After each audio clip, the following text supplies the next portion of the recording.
दिल्ली नगर निगम अधिनियम 1957 का और संशोधन करने के लिए विधेयक पर लोकसभा द्वारा पारित रूप में विचार किया जाए। माननीय मंत्री जी बोलना चाहेंगे आप? जी, उपसभापति महोदय, सबसे पहले तो मैं आपको धन्यवाद देना चाहूँगा कि आपने मुझे चर्चा का यहाँ पर बिल पेश करने का मौका दिया है। महोदय, ये बिल जो मैं लेकर आया हूँ, ये राजधानी दिल्ली के तीनों नगर निगमों को एकीकरण के उद्देश्य से लाया गया बिल है। मान्यवर, दिल्ली का कुल क्षेत्र लगभग 1484 वर्ग किलोमीटर है। एनडीएमसी और दिल्ली कैंट को छोड़कर पूरे दिल्ली की सिविक सेवाओं की जिम्मेदारी ये तीन नगर निगमों की है। और एनडीएमसी और कैंट के इलाकों को छोड़ देते हैं तो लगभग 1484 में से 1400 वर्ग किलोमीटर, लगभग 95% क्षेत्र, इसकी जिम्मेदारी दिल्ली नगर निगम के ये तीन बांटे गए निगमों की है। लगभग 1,20,000 कर्मचारी ये सिविक सेवाओं की जिम्मेदारियों का निर्वहन करते हैं। मैं ये इसलिए बताता हूं कि इसी से तीनों नगर निगमों का सुचारू रूप से काम करना कितना महत्वपूर्ण है वो स्पष्ट हो जाता है। राजधानी के अंदर ही राष्ट्रपति भवन, सर्वोच्च अदालत, प्रधानमंत्री कार्यालय, प्रधानमंत्री निवास, ढेर सारे देशों के राजदूतों के निवास, उनके कार्यालय, और जब भी राष्ट्राध्यक्ष किसी भी देश के आते हैं तो राजधानी की उनकी मुलाकात बहुत स्वाभाविक बनती है। उस स्थिति में राजधानी की सिविक सेवाओं का महत्व और बढ़ जाता है।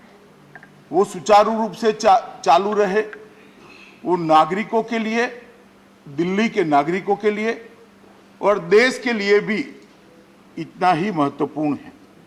मान्यवर, इस संशोधन जो मैं लेकर आया हूं उस पर बाद में सभी सभासदों से इनके विचार सुनने के बाद मैं जवाब दूंगा।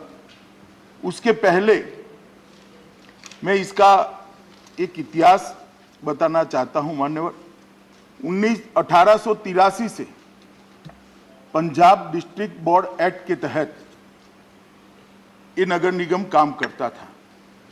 1957 में एक कानून के द्वारा दिल्ली का म्युनिसिपल प्रशासन एस्टैब्लिश किया गया। उसके अंदर 93, 1993 में और 2011 में इसको अमेंड किया गया और 2012 में राष्ट्रीय राजधानी क्षेत्र दिल्ली शासन द्वारा दिल्ली नगर निगम संशोधन अधिनियम लाकर दिल्ली नगर निगम को 3 निगम निकायों में बांट दिया गया। उत्तरी दिल्ली नगर निगम, दक्षिणी दिल्ली नगर निगम और पूर्वी दिल्ली नगर निगम। और बांटने के कारण को भी मैंने गृह मंत्रालय में बहुत खंगाला है, मगर किसी भी फाइल पर कोई कारण उपलब्ध नहीं हुआ। एक प्रकार से आनंद फानन में बिल लाया गया। किस उद्देश्य से लाया गया वो तो जो लाए हैं वो ही बता सकते हैं, परंतु रिकॉर्ड पर इसके कोई उद्देश्य उपलब्ध नहीं है। मान्यवर, 10 साल हो गए। जो अनुभव आया है ये अलग प्रकार का है। स्वाभाविक रूप से जब ये निगम बांटे गए होंगे, बंटवारा हुआ होगा, उद्देश्य अच्छा ही होगा, सेवाओं के सुधार का होगा, दिल्ली की सिविक सेवाएं और मजबूत हो वो होगा, परंतु परिणाम ऐसा नहीं आया। और परिणाम ऐसा ना आने के कारण क्या है, इसमें 4 मुख्य कारण नजर में आए हैं। एक तो तीनों नगर निगमों द्वारा जो नीतियां अपनाई जा रही है वो अलग अलग है। तो एक ही शहर में नीतियों की दृष्टि से एक वाक्यता नहीं है। और वो क्यों नहीं है?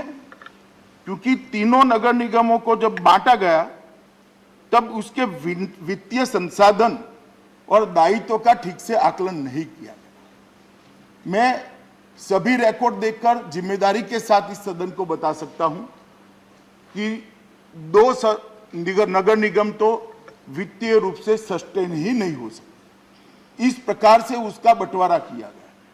अब जब वित्तीय रूप से सस्टेन नहीं हो सकते हैं, वो अपना काम नहीं कर सकते हैं, तो उनको टैक्स को रिस्ट्रक्चर करना पड़ेगा, नीतियों में भी बदलाव लाना पड़ेगा, क्योंकि अपने आप को रोज चलाना है। तो एक ही शहर में अलग अलग प्रकार के नीति नियमों से तीनों निगम चलते हैं। कार्मिकों की सेवा की स्थितियों में भी असमानता है। इसके कारण बहुत गहरा असंतोष तीनों निगम के कार्मिकों के बीच में है। और मैं कहना चाहूंगा मान्यवर कि ये अच्छी स्थिति नहीं है। और चौथा कारण भी कहना चाहता हूं, दिल्ली सरकार का सौतेली मां जैसा व्यवहार ये तीनों नगर निगमों को काम करने से अच्छे से